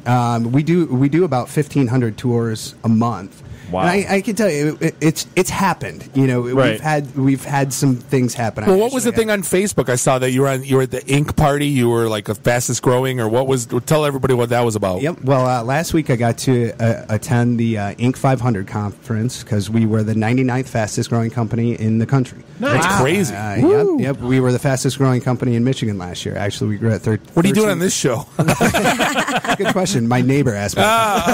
Crazy. Yeah, something about blackmail photos, side window. Who knows? Yeah. Hey, but so you guys know, we have 25 countries listening. Really? Yes, absolutely. I see all the statistics. We have 25 countries listening to this network. 48 states. But not Kansas. Wyoming. Wyoming and Alaska are still our holdouts, bastards. Do they have internet out there? Well, we were basically banned in Kansas for the longest time because we talked about evolution in our first show, and then we're convinced that Wyoming has us banned because that's where NORAD is. That's where NORAD is, and we're banned keep because talking of the about government. war games and Kevin Mitnick, and so yeah, we're just banned in Wyoming. And Alaska makes sense to me. And there's 8 people in Alaska, so I don't, whatever. They're all in Canada, anyways. I actually manage a home in Alaska. We have a rental property. 12.5% market share in Alaska. We sold a home there. We're the biggest real estate company in Alaska. That's awesome. All right, so random aside before I dive back in. So the cups have been refilled with what? This is our chocolate porter. It's delicious. So we made a classic porter, and then we... you put a cup full of chocolate in front of a girl and she's happy. Go figure. I'm not a chocolate fan, but I like a dark beer. I bet you do. We dry hop this. And 948. She takes it black, like her men. No, I prefer them Colombian. Hot, black, and bitter. That's what I like. This is Ecuadorian. 917, 918, 919. Last week all over again. Thank you. It's very delicious. Yeah, this has got chocolate from Ecuador in it. Really? That's What's the nice. difference? Just quality of the beans. Country. Fair enough. It's not Hershey's. Chocolate beans, hops, grapes. It's all about climate, Sourcing soil. and- yeah, they're all different. You So don't it's just have a any different flavor. And you have a Did you brewery? do a second brew? Yep. Where is it at? Warren. Warren and Where have you been? What? Yeah, says I live on that side of town. I've missed it. Says the girl who was allegedly listening to us out in the waiting room. Yeah, right. I was listening to you guys laugh. We walked out and you were snoring. No, that was last week. Oh, that was last. No, I had... Tender to Quinder. They're a Falling Down Beer Company. It's outstanding. It used to be my mother's place. My mother's place. Yeah. Oh, no kidding. I used to do bad karaoke in that place. I don't know if they ever had karaoke. What's your go-to song? I'm Just a Girl by No Doubt. All right. Dave has 2. That's all he'll like. I keep telling him to retire them. The rum shaker. And, the secret to karaoke is you can only do a song like 4 or 5 times and you have to retire it. Dave's That's like Gwen. the same song for like 3 years, and that's it. Because dorky white guy doing the Humpty Dance flawlessly is awesome. We should just make the final segment you doing the Humpty Dance. I do. Let me clear my throat, man. It could be any worse than DJ Cool. That would be the best internet radio ever. Just you doing the Humpty Dance for like half hour straight on repeat. I did. But whose nose is big like a pickle? Oh, wow! That was because I'm still getting paid. Derek out of nowhere. Speaking of like, caught me off guard. Speaking of like awkward white guy, like I DJ'd again at the Blackfin this past Where's Saturday. that drop? Oh, it was your fault that the Tigers lost. This guy comes up to me. Because he started DJing in the No, the manager comes up to me and goes, hey, 11 o'clock or whenever this inning's over, just start playing music. So I don't want everybody to leave. If they lose, then it'll be bad mood. Just start playing good, just hit them hard. And I go, all right, no problem. So I'm playing like whatever, heavy hitters. And this guy comes up to me like after the grand slam and screaming at me with every F-bomb known to man going, it's your fault they lost. And I'm like, what? And I go, think about what you're saying here. He goes, you were fine until you started playing music. I go, me here in this bar. I'm like, think about what you're saying. He goes, and he's going absolutely bonkers. Because you set up a bad ripple in the cosmic universe. I don't know. You cannot argue with 7 beers. I can't even fathom. No, because because when he said start playing this, I go, do you realize the storm you're going to cause?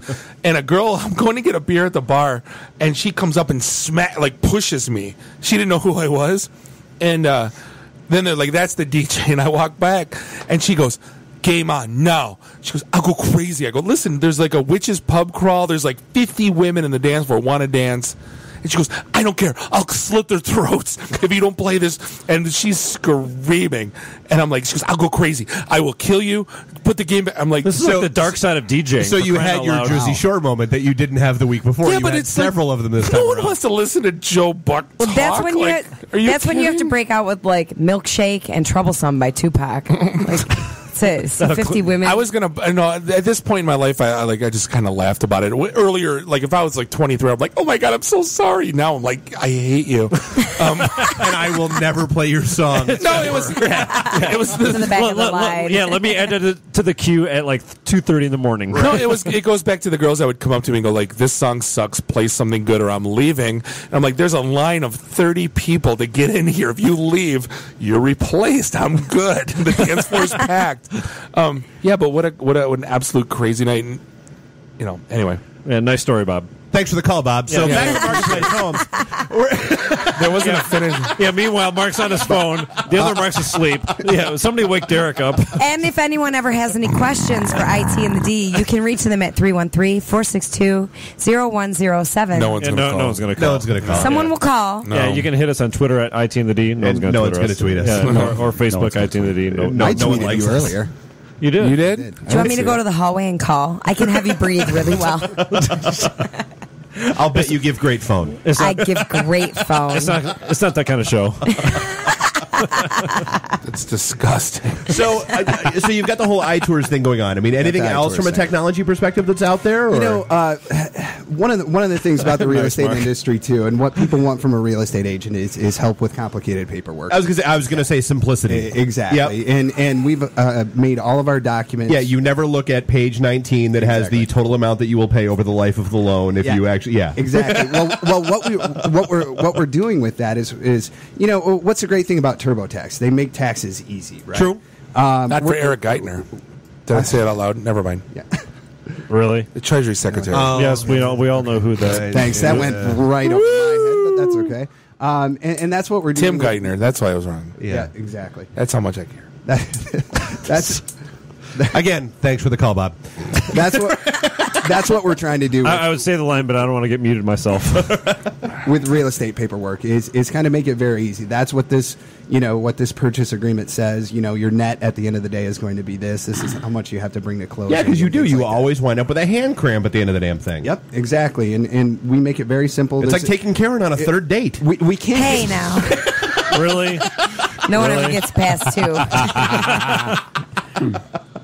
Unless they're Colombian. Whose idea was it to bring her in here? But you know what I have to say about what you do is I'm really impressed because, as we discussed in the hallway, I sold 2 homes because I'm so busy. So for a busy single woman like me, this is an ideal situation. I would actually consider using your service because only if Mark I don't calls have on you. time I can see to be making schedules with realtors, and I used to work for a realtor, and that's a big pain in the ass. I can see you fawning over him right now. That's like, I would totally buy a house from you, Mark. No, it has nothing to do with that. I still have a business mind, no matter what kind of ridiculousness I'm going on. I want to use your service. Let me use your service. But no, seriously, in all seriousness of this, when you have someone who's super busy, this is an ideal situation. So this business is huge for us busy people in life. It's simplifying everything, and it's so far so good. The future's bright. Are you worried? I didn't want to do it. You did. You did. Now, are you worried about competition? Because none of them came up to. Yeah, because the thousands of people listening to the show are all going to be all over you now. Yeah, no. Please, the tens of live listeners that we have right now. No, please copy us. No, there's some competition out there. I mean, we compete with some of the biggest companies in the world. I mean, our biggest competition is probably Remax. And that's our competition. That's who we're taking on. Have other people. Isn't that the traditional machine though? It is, and it's what we're. It's still our competition. Yeah. Are people doing what we do? Yeah, they are. Are we worried about it? No, it's kind of like falling down competing with Budweiser. It's like they're you're changing the game, and there's you can't call them competition. I don't think. No, it strengthens the market. I was going to say it can only help you. Yeah, exactly. When we spend a lot of money on advertising, so some people kind of ride that. You do. Yeah, you got to. Yeah. Yeah, a little bit too much. We got to get you on those radio ads. If you're touting home automation, do you put a Zumba, one of the Roomba, robots in each house, so when the here's people go the away, thing. the floors? I own one of those, good idea. and they're awesome as long as you only have hardwood floors. Yeah, I'm going to file that down. They are. I mean, if you have hardwood floors, they're awesome. As soon as you introduce like the smallest amount of carpet to it, they're done. They can go no further. They're screwed. Because they don't come with like. Do they just stop? Yeah, well, they get up. Well, on them. They don't have 4-wheel drive. Yeah, they don't have like giant knobby tires on the damn thing. They just get it. It's like they need a monster truck version. The Roomba Plus. That's right. So, the Roomba. Yeah, Sunday. So I have another question. I think this is serious business. Am I killing your mood? Well, no, it actually is. It's serious business. Let's chat. Like, can you mute 1 through 6, please? Yeah, we see right through you. What are you doing tomorrow night? My other question is this: because when I first started in homeownership at age 20, I looked at a lot of houses and like they stunk of animals and these foreclosures, and there was a lot of shit that you had. Excuse my language. Things that you had to deal with. You dropped an F-bomb in our first episode. You're fine. It's me. It's what I do. Yeah, but she was running the board at the time, so she was in control. Right. Yes. So I'm apparently in control right now too. Apparently. You are. So you have virtual tours online before these people can see into these homes? We actually physically go out to the home. We have some boots on the ground. We do this all over the place, but we have some boots on the ground that go out, take a look at the house, take pictures for us, do a very detailed report. There's a few things that have to happen to make a home sell. First of all, it has to smell good. And, I know that sounds crazy, but you walk into a house and if you the old smell shtick of the whole chocolate chip cookies baking thing, chocolate chip cookies. That's exactly. Yeah, right. Baking popcorn, things like that. It makes a difference. But if a house smells like a pet or if it has cigarette smoke in it, it's just going to kill a sale. It's going to be the first thing that people notice when they walk in. Things hit you.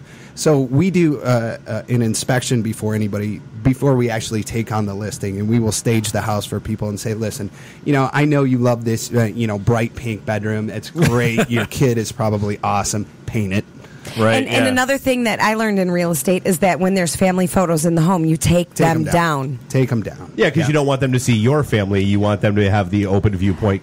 My God, I've watched too much DIY with my wife having it on in the goddamn background. I've turned into that guy. Yep, you have. Yeah, we need another blog post. We got through that. We almost bought a house off Rambler Golf Course. I don't know if I told you that whole story.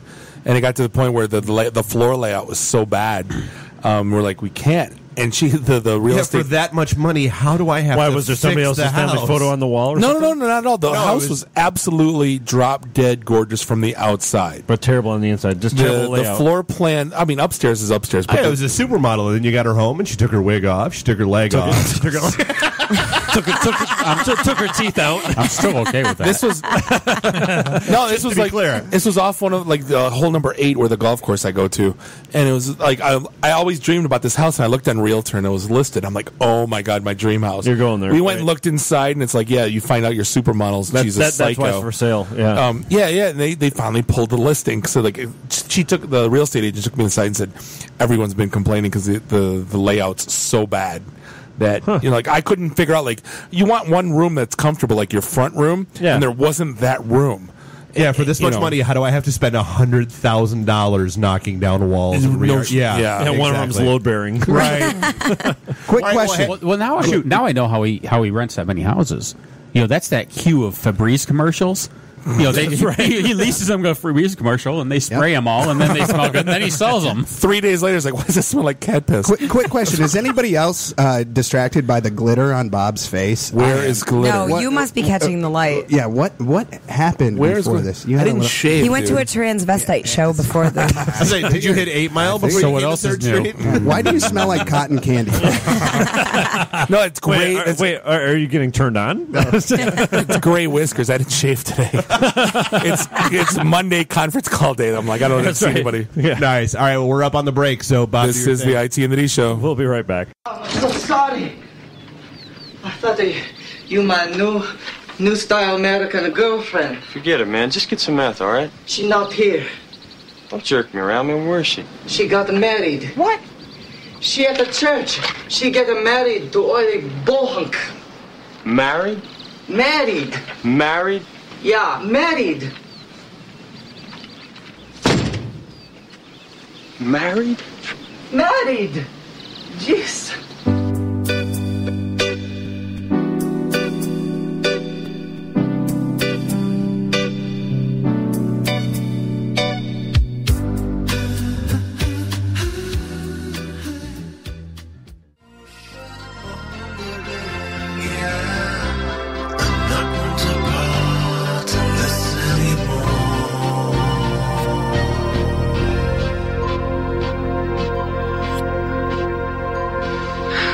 This is the single worst day of my entire life. The hell are you bitching about?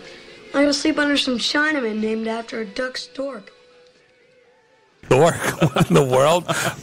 Long Duck Dong. I know. This is the IT and the D show presented by DetroitNet.org. We're back already?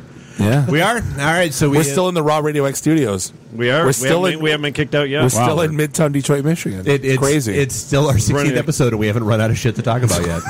And I will tell you what, this chocolate porter is excellent. From Derek's just been sitting here the whole time. He's been drunk on Mark's beer. Derek's sauce. He said like 3 words the whole time. He's been drinking the whole time. Hey. I caught you off guard with the old, You did, yeah. Yeah. Pronounced with a umpty. That's right. So, we dove in with Mark from Falling Down Beer. We dove in a bit with Mark from Marketplace Homes. And so, we wanted to, we've got... .com. Thank you, Bob. .com. Thank you, Bob. What? I know what his company name is. I'm just giving you the business card. He gave it to me. You're doing the got intro. a cheat sheet on the back. He's got a cheat sheet on the back. You know what the worst thing is? You just blew it, though. You're giving his intro. I went to a networking event once with my buddy Jamie, and as we're walking on, I think it was at Atwater, and he looks down on the floor, and it's his business card on the ground. He's awesome. Like, "Ah, like the whole point of it's a mean anyway." So Derek Strait from Absotech. So we had talked before that you've been coming to our event since 2009, and you are. I mean, you're part of. We talk about the evolution of the group and the different generations that we've had that have come through. He's part of the Detroit Net family. Well, so we've had those folks and I appreciate that have done their thing, and they decide to hell with it. I'm starting my own thing, and then they come back and they're looking to hire. And I mean, and that's the point that you're at now. You've got a couple of contractors, you've got an employee, you're doing your thing, and you're growing. So, I mean, tell us a little bit about Absotech and what you got going on. Well, first of all, I appreciate you guys doing everything you do, and it's just phenomenal. And back in 2009, I actually lost a fairly major contract right around then with the economic downturn, and kind of pushed me really hard to run lean and push this as a really full-time, really, this is what I'm going to do for the rest of my life. I think in 2009, everybody became a free agent. Yeah, if you were in IT. Everyone that had a side gig became their full-time gig. Yeah, that too. But I mean, we looked at the wall and just said, if I don't fend for myself, no one's gonna do that battle for me. Or at least their second full-time gig. Right. Yeah, exactly. But no, it's the market right now is whether it's false or whether it's true. I mean, everybody debates the economic health, but there's no denying that there's just a ton of stuff going on right now. If they're building houses in my neighborhood, the economy's turning around. So they're building houses in my neighborhood in Oxford. Wow. Yeah, economy's turning around. Yeah, exactly. Yeah, because you both live in Ville. Pretty much. I don't think they can build houses in my neighborhood. It's all farms. Right. Go north, turn right. You're in my neighborhood. That's right. When you hit the Twilight Zone, turn left. There's Jeff's house. We got a Culver's in our neighborhood. That's right.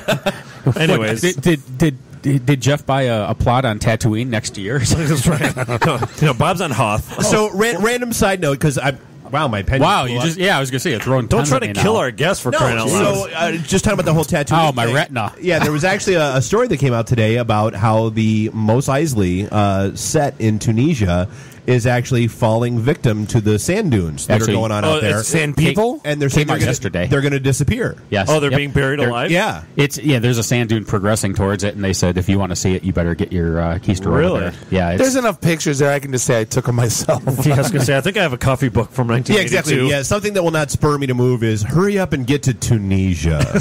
right. Ever since the revolt, they said it's a very nice country. Oh yeah, everything that was the best. Yeah, ever since our revolution, things have been great. Really? Yeah. Really? Yeah. I have friends that go on hunting trips there, but I don't think I'm going to tell them to take a left turn. And go to the Mojave Desert and check out Tunisia. No. So Absotech. So I mean, you've got a lot of stuff going on. You've got your own clients. In fact, just this past meeting, we were talking about hooking you up with somebody taking over some nonprofit gigs and that kind of stuff. No, and you're a .NET developer. Yeah, I was going to say, you're the purple unicorn. Yeah. It's That's what we're You're scrambling that guy. We've actually we kind of provide end-to-end solutions for small to medium business. So we're involved in networking, VPNs, database, design, websites, .NET. But the .NET stuff has been pretty interesting lately because we've got some. Now we're moving into like application utilities. So we're writing like our own backup scripting utilities and things like that. So we've got those deployed at a couple of sites. We're doing testing with VMware integration. There's a lot of exciting kind of things. We've got an app launcher now, so if you have things that need deployment to desktops, like desktop components, you can run the app launcher and things push it out automatically. It checks library versions and makes sure everything's synchronized. So, just to fill in the marks real quick, you guys got puzzle looks. Every recruiter in IT in this town is looking for .NET developers. So we always joke, if you come to one of our events, that's actually why you're sitting here. You're going to get absolutely berated because there's two things every recruiter needs is .NET and mobile app dev. Yep. So when you have somebody that knows .NET, we kind of just keep it quiet. If we liked him or hated him, we could give his email address to every recruiter we know right now. Well, since you handed me his business card, it's yeah, thank you. But it's a huge in-demand skill that's going on right now. So I said, if you're like a history major in college, change majors now. Just don't even. I mean, that's why I was asking on the break. I mean, what sort of demand are you seeing being in your industry, having that skill set? Are you seeing just an influx of your client set saying, "Hey, I want the solution. It has to be in this particular technology," or what? Well, we get some of that, and a lot of it is I think they defer back to us to say, how are we going to write it? What are we going to write it in? What are we going to create it in? Most of them say, I want it in .NET, and they have no idea that .NET comprises F#, C#, VB. Well, you dealt with that on Thursday, where someone wanted something in Visual Fox Pro, and you're like Fox Pro, and you're like, no, Fox Pro. Well, welcome to 2002. Yeah, I used to write Clipper back in the day. Oh, it's not that different. Clipper. Good old Clipper. The summer of '87 release. Yes. So, no, but we are seeing a lot of demand, and the big problem that we face is we're a consultancy, and that's what we've founded on, and we do support for several companies in the area, a number of clients and things. So when people say, well, we want a .NET developer, well, it's we want boots on the ground, we want ass in the seat, we want you to be on our site 40 hours a week or 40, 50 hours a week, whatever it might be. Right. That's not really how we provide it. We're a solution provider. We will deliver solutions. We will give you functionality. We'll do everything from requirements to deliverables. However, I'm not going to be sitting on your site. So you're handing it off to some other maintenance team or on-site developers? Some of it is. I'm still in the trenches. Even though I own the company, it's not as glamorous as it sounds. I was just going to ask you. I mean, it hardly ever is. No, it's not. Right. So it's your company. So how much time are you spending in the trenches, and how much time are you out selling, doing the pipeline? Well, we don't really have a sales force, and I've been trying to fill that spot now, and keep a lot of my guys working. So, by the way, we need new clients. If only you knew a sales guy. Yeah. Who? Yeah. Who? Oh yeah. No, I would say I'm good. Take it anyway.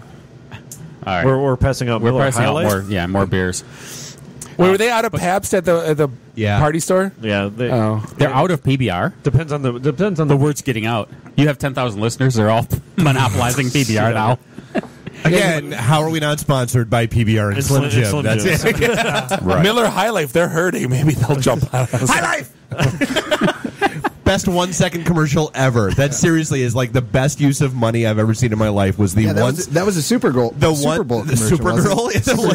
The 1 second. My mind. Yeah, the one. I'm sorry. Yeah, Karen's out there with the fishnets. That's right. The one and they're second, ripped too. The 1 second Super Bowl commercial where it was nothing. What? You never, when? Yeah, it was like 2 years ago. I do not remember this. Oh yeah, it was 2 years ago where it was nothing but the guy, the big fat guy I that remember this. in like surrounded by crates and crates and crates of High Life, and it was a 1 second commercial of him going High Life, and that was the end of the commercial. Oh my god! Only you would remember that. Well, it's like it's the only Super Bowl commercial ever that I remember who it was for. That's why he actually was at the Blackfin Was it like for a wrestler or whole something? night, and he hung on the DJ booth. That was the nicest guy. You'd think he'd be like an arrogant idiot. he knows his role. It is what it is. He was like, God, he was nice. Yeah, never mind. Anyways, nice story. Kind of like the guy that says, good stuff. Tire. Yeah, I know. Everything. Yeah, right. Yeah, we need 2 words. Yeah, I'm trying to be nice, like he's a nice guy. And they're like, yeah, whatever, Bob. You're an idiot. How many plugs are we going to do in that last 30 seconds? That's right.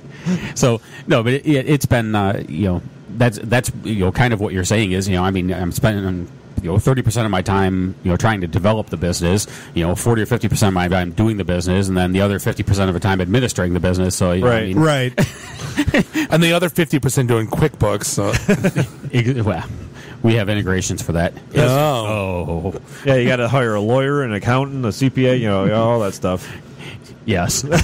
Yeah, and all the fun that goes along with and that. he has to hire a social media guru. Don't forget. Ninja. Did you have you hired a ninja yet? I actually have a lady that works with me who is very into social media, and she's. That just means she Twitters a lot. It's not your wife, is it? No, it's not actually. She worked for one of my clients before, and I brought her on part time to work with us, and I've been the holdup in that. I mean, our website sucks. I'll tell you right now. Well, it's always the cobbler shoes. Plumber's House. Leaky Our pipe. website sucks. Yeah. So our sucks worse. Yeah, what was that about IT and the D? Rebrand. Come on, get busy. Rebrand this. Yeah, don't worry, we're on it. Working on it. No, she's been very good that way. Stay on target. So yeah, shout out to Kathleen there. Put us up, got us up on LinkedIn and got us up on Facebook, and we're doing the Twitters. We're going to make millions. That's right.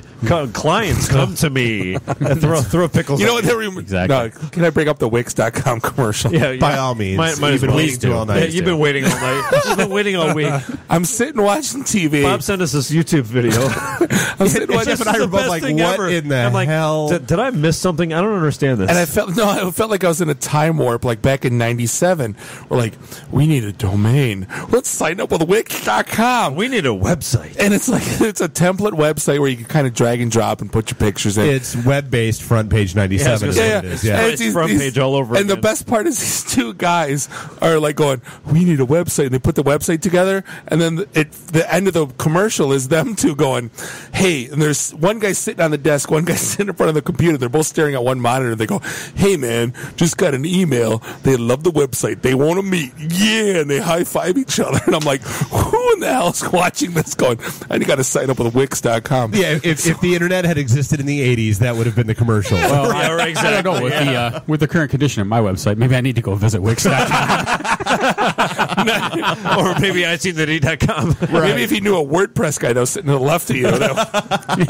Yeah, but that's not .net. Right. Or SharePoint. Well, that's okay. It's we've done some LAMP stuff too, unfortunately. No, it's actually there's been a pretty big influx. We've had a high demand. By the way, that's to the right, the right of you. Yeah, he said sitting to the left of me. Are you still talking? Yeah. Anyways, but there's been a high integration request for MySQL to .NET, which is. Typically you think .NET, you think SQL Server because of Microsoft products. Of course, that's like oil and water. Just kidding. Well, it isn't. It isn't. I mean, MySQL will run on Windows. It'll run on Linux. We've integrated with both. Our server is running on Windows, is it not? So I mean, not anymore. But the integration points. I think Jeff. Nice. No, I think that the demand is driving because people want to put the WordPress websites or different websites that will talk to MySQL out on the facing, so they don't have to administer a Windows server and harden it. And they want an admin who can handle the CMS and do that kind of stuff and manage their content. But yet on the inside, they want to be able to talk to that. they want to run telework reporting off of it and get reports in pretty formats. I'm sorry, did we lose you with CMS, Bob? I know what it means. Did you say? No, I'm looking at PMS? I'm looking at the marks and I'm looking at me. We're on the same page, and you three are on the same page.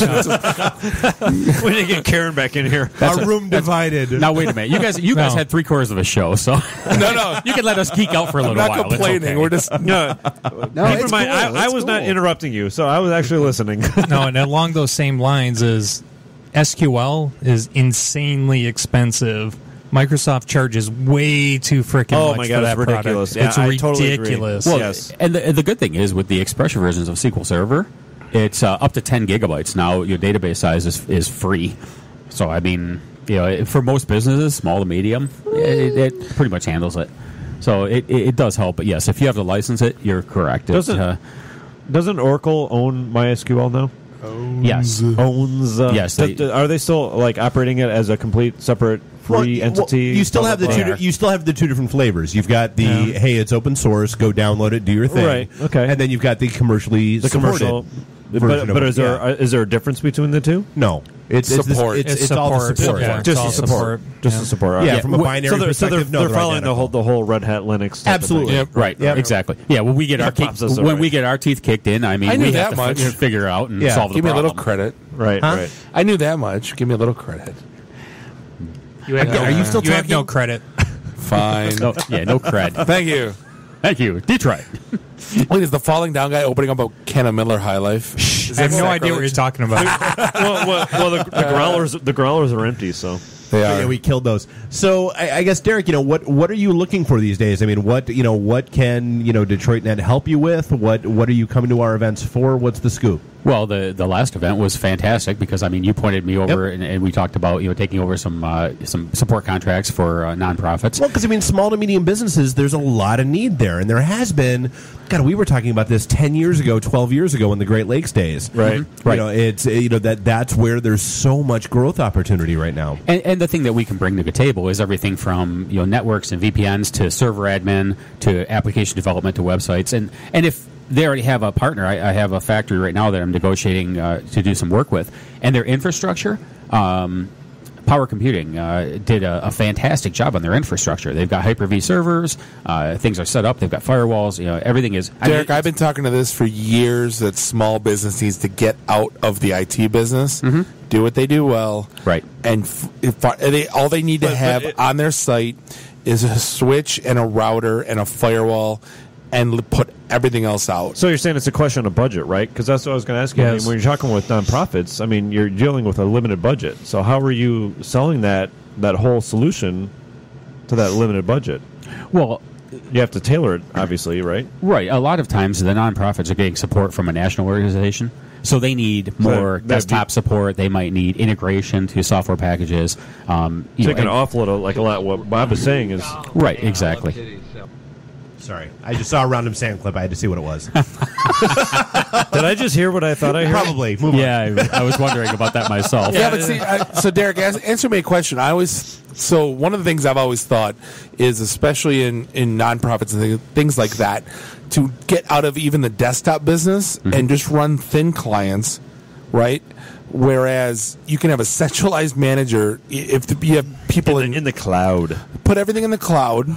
This has existed for a long time, but I'm just saying it's so easier to manage. Adobe just proved how secure the cloud is. But what I'm saying is you can't break anything. Or Experian. If you're a moderate user, you can't break anything. If everyone's sitting in the cloud, they have laptops now from Wise.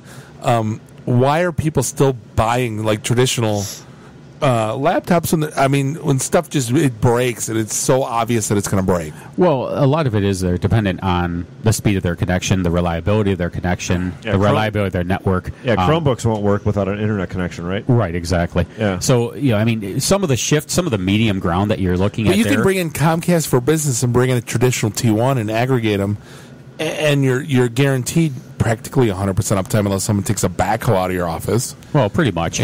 But it's still, you still sometimes see a latency issue. I mean, we've had that with, we were doing 135,000 record updates every time we hit a button on a database, and because their database was hosted, it would take 4 hours on site, whereas it ran in about 15 minutes in my office. So, there are situations where you need to mitigate that. And the other thing is, with the advent of, I don't know if you've seen the gigabyte bricks, Yep. Or the Intel Next unit of computing, NUCs they call them. But they're basically a small form factor PC. They pack anything from an i3 to an i7 in them. Support up to 16 gig of memory, and they use a little mini SATA flash drive or SSD. And it's a desktop that has a VESA mount, so you mount it right to the back of a monitor. So especially like in medical fields and manufacturing, where you need to have a fairly potent computer, but have it right on the back of the monitor, be it portable on a cart, whatever. And have it dummy-proof. Yeah, exactly. You hit a button, it turns on, and it runs a traditional operating system, so you can still remote admin it, you can still support it in a domain, but yet, it's basically a throwaway. You buy it for $300 to $500, and they use it on the shop floor, and if somebody drops a crane on it, you go, yeah, okay. It's a Chromebook. Yeah, right. No. These are actually Windows, Windows machines. You can install whatever you. All right. Well, hey, we are actually, believe it or not, coming up on the end of our show already. Good God, we can do this. We can do this twice tonight. We really should. Absolutely. One of these days, we're just gonna have to run long and say, Karen, hang out. It's gonna That's be what one of she those said. things. So, Derek, people find you at absotechllc.com. Yes. absotechllc.com. Office number 586-716-9971. Always happy. All initial engagements and consultations are free. First visits are always on us. The first hit's free, kid? Yeah, absolutely. All right. And Mark, Falling Down, website or Facebook? Both. FallingDownBeer.com. Twitter or Facebook is /FallingDownBeer. Very cool. And then Mark from Marketplace Homes, you are marketplacehomes.com. Anything else? Marketplacehomes.com. If you want to call us, get more information, 800-331-0646. We are on Facebook and Twitter as well. Just backslash. Find it from the site? Yeah, Homes. Marketplace Homes. Homes. With an S. All right. This is the IT and the D Show. See you next week. Thanks for listening. Beat it. She's gotten her boobies. Oh, I'd better go get my magnifying glass. Oh, and they are so perky.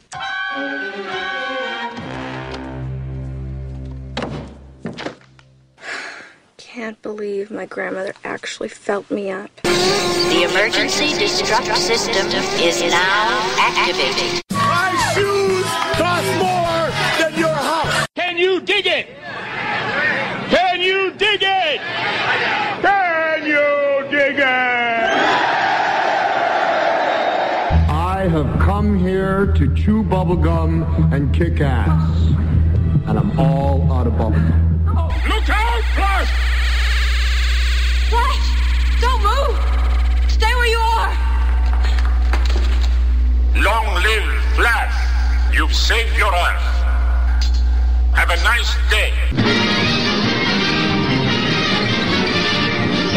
That's all, folks.